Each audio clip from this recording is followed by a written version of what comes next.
All right, welcome back on this historic day in Washington, D.C. as the 116th Congress prepares to swear in. Much of the focus is on Nancy Pelosi and her second turn as House Speaker. But there are other Democrats the president needs to worry about, and they're not running for the 2020 nomination.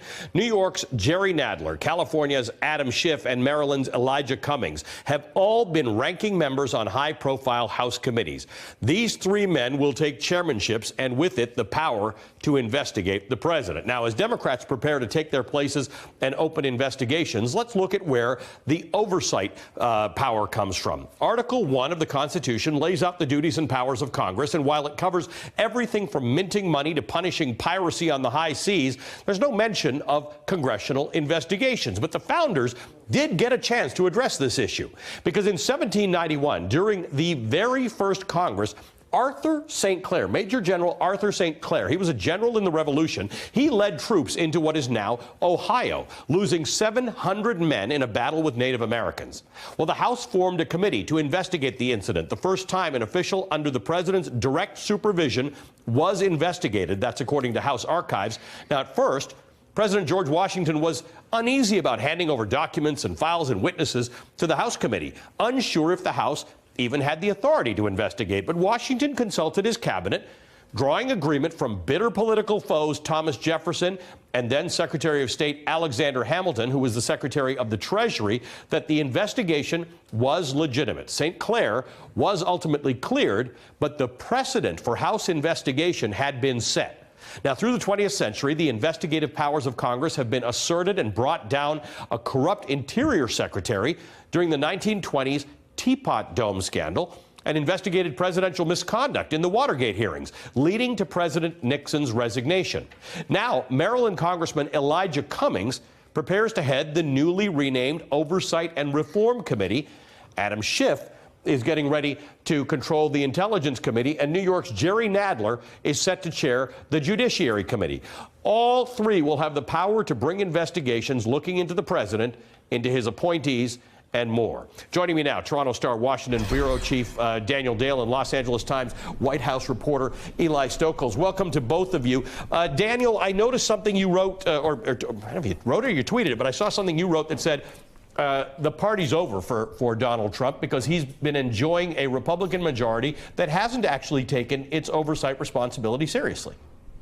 Yeah, the Republican majority showed no interest in seriously scrutinizing the Trump administration.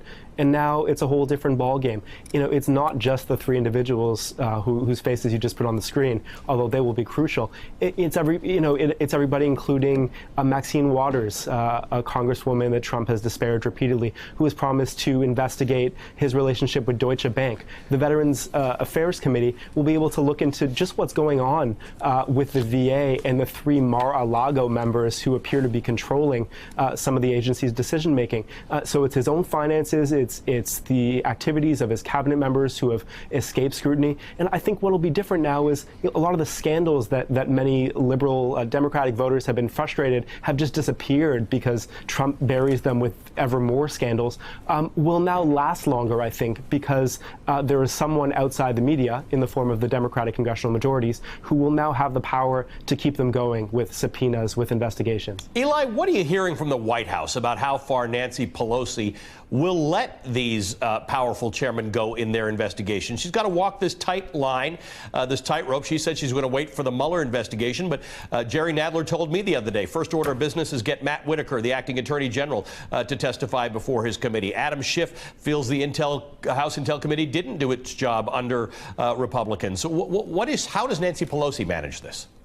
Well, that's the tightrope that Nancy Pelosi has to walk. I mean, as you point out, President Trump and his administration are giving House Democrats a lot to work with when it comes to their oversight authority that they will have now. And the issue for Pelosi is she understands, obviously, that her new majority comes largely from voters who wanted Democrats to serve as some sort of check on this White House, and yet she's also very aware of not overplaying that hand, of being sober and straightforward and following the facts and not appearing to be politically motivated, because what we've seen all along from this White House when it comes to answering criminal investigations, the Mueller probe, charges from Democrats, he dismisses everything as being political. It's always a political response to these investigations.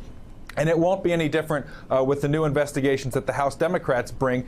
And he will be able to say, look, they're the Democrats. This is all politics. And he might have an easier case to make just because they all have D's after their names than what he's been trying to do in terms of broad brushing everything that Mueller and the Southern District of New York come back with. And so that's where Trump will be coming from in terms of trying to prejudice the country against whatever results come out of these things to sort of inoculate himself preemptively. And I think Nancy Pelosi will have to be very careful because they were elected to unearth a lot of these answers and to provide oversight. And yet heading into a presidential election, they do not want to appear overzealous or overly motivated by politics. So that's a tricky one, Daniel, how not to overplay their hand. You heard Nancy Pelosi telling Savannah Guthrie that, look, if we move toward impeachment, it can't be political. It's got to be for legal reasons after the Mueller report comes out. There are certainly a lot of Democrats out there, a lot of Americans who want the Democrats to move forward with what feels like a political agenda.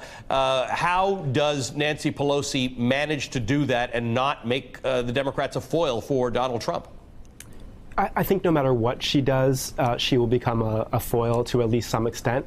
But I think it will be hard for the president to make her a more effective foil than she has already been over the last number of years, because the president and his administration have given the Democrats so much meat to work with. You know, it's harder to make an investigation or a subpoena look politically motivated if it's obviously trivial. And I think the thing with the Trump administration is that there's so much real stuff to investigate. You know, why were troops deployed to the border to deal with a smallish caravan?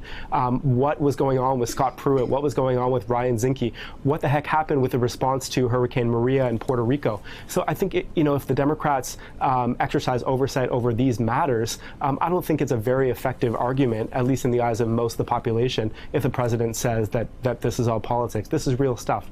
Hey, MSNBC fans, thanks for checking out our YouTube channel. Subscribe by clicking on that button down there and click on any of the videos here to watch the latest interviews and highlights. You can get more MSNBC for free every day with our newsletters. Just visit msnbc.com/newsletters to sign up now.